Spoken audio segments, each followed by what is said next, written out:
Over the next few months, I saved every penny from the small monthly check I got. I ordered a few things online. Some camisoles, a pair of navy blue heels that clicked sharply when I rolled the wheelchair handle. But the purchases were dangerous. I lived with my parents, and they still didn't know. Decking my legs in pantyhose and strapping on heels took meticulous planning. I had a system to lock my door, slide open the closet, and hide every sign of makeup and clothes. Every night, I practiced shifting my weight so the heels felt balanced on my feet, even though I had to prop my legs up slightly. My parents thought I was at therapy or sleeping. I was somewhere else. One day, I decided to push boundaries further. I borrowed my mother's old vanity mirror from the basement, careful to swap it with a mirror that looked nearly the same. Late that night, I sat in front of it, wearing a soft pink robe borrowed from my aunt's dresser. My heart hammered as I brushed on foundation, followed by eyeshadow. I experimented with blush, watching my cheekbones bloom in the mirror's glow. When I put on a white blouse and a green and white striped skirt with a matching blazer, one of Mom's old suits, my breath caught. It fit in a way no one would expect, the jacket nipping at my waist despite my broad shoulders. I studied the reflection, chest out, shoulders back, like I was walking into a boardroom but also a runway. I ran my fingers over my lips, feeling the gloss, and let a slow, shy smile spread across my face. I sat there for hours, imagining my future self, someone who could buy these clothes without fear, who could be free. But just as I was about to wheel out to the living room for that first brave trip into the house, I heard footsteps. Dad was coming home early. My breath caught in my throat. I scrambled, pulling off the skirt and blazer, tossing them back onto the closet floor. I wiped my face, trying to erase every trace. The door clicked open and he called out, "Andrew? You up?" My hands trembled as I slid the vanity mirror back and hobbled to the bed, feigning sleep. His face appeared at the door, concerned, tired. I closed my eyes, heart pounding, praying he wouldn't notice anything. He lingered for a moment, then closed the door. I lay there, panting, feeling the adrenaline pulse through me. That near miss taught me a lesson. Freedom had a price. In the months that followed, I balanced on that edge, between who I was supposed to be and who I truly felt I was. The wheelchair didn't stop me. It was my chariot into a secret realm where I could explore my identity, piece by piece. I learned how to reposition my legs so my heels wouldn't slip, how to make a camisole feel like armor, how to whisper gentle affirmations to myself when doubt crept in.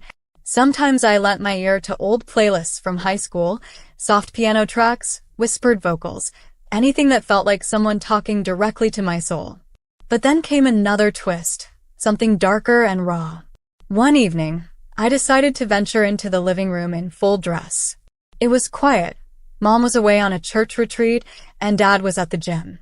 My brother was gone to a friend's. I had practiced in private for weeks. I wore a pale lavender dress that hugged my chest and flared at the waist. I clicked the navy blue heels as I rolled out, heart in my throat. I moved slowly but stood upright, leaning slightly on my wheelchair's arms. My reflection in the hallway mirror startled me. Someone vulnerable, radiant, defiant. I moved toward the staircase, just to feel what it would be like to glide in the open. That's when Dad stepped in, tall in the doorway, eyes widening. He looked as if he had aged 10 years in a second. He said nothing. The silence was sharp, like glass breaking in my chest. Then he whispered, "What are you doing, boy?" His voice was low, trembling. I opened my mouth, tried to explain, but the words caught on my tongue. Guilt and fear coiled in my stomach. He turned away without another word and left me there, the lavender fabric pooling around me like spilled paint. I spun back to my room, ashamed, and tore off the dress. My tears soaked the fabric as I collapsed on my bed. I felt betrayed by my own body, by Dad's sudden judgment, by the razor-sharp divide between who I was and who I was allowed to be. That night, I threw the lavender dress out the window into the bushes. Some nights, I still imagine it lying there, a ghost of possibility. Now, I'm 21 and I'm still learning where to place my faith, whether in my feminine side or the shell of Andrew the world sees. Dad and I barely speak about that night. We skirt around it as if it never happened. Mom visits from time to time, sits by my bed, and holds my hand without asking questions. Grandpa Bill, now living in a small apartment, sends me letters with quotes from old poems. The pain is where the light enters you. Sometimes I read them and feel a small spark, as if someone is whispering, "You are not broken."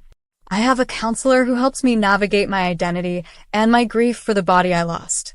She doesn't push, she listens. In her office, one afternoon, I told her about the lavender dress. I said, it felt like a promise I wasn't allowed to keep. She nodded, leaned forward, and said, sometimes a promise can wait until you're ready to keep it. I held her words close as I rolled home that day, the wheels clicking on the hospital parking lot's cracked pavement. Every morning, I practice brushing my hair, what little I have left, and sometimes draw a light line under my eyes with an eyeliner pencil. It feels like a tentative step back to who I was. I've ordered more clothes online. Soft sweaters, long skirts that hide my legs, a pair of comfy flats that click against the floor. I hide them in a small trunk under my bed. When Dad goes out, I roll into my closet, pull out the black flats and slip them on. I run a brush through my hair, which has grown to a short, shaggy length. I can't stand the feeling of nothing on my head. I gather my dresses and sit in front of the mirror, my reflection dim in the low glow of a single lamp.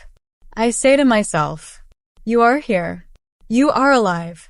Tonight, I'm planning something daring. I'm going to roll down to the driveway and sit on the front porch steps in a navy blue dress with a soft, flowing skirt.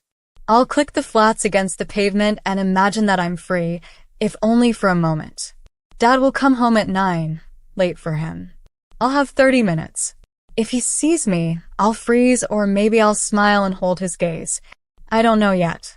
That's the suspense that gnaws at me. Will I be brave enough to face him? Will he be brave enough to see me? I think back to that day at Grandpa Bill's when I put on those red pumps and felt like I belonged.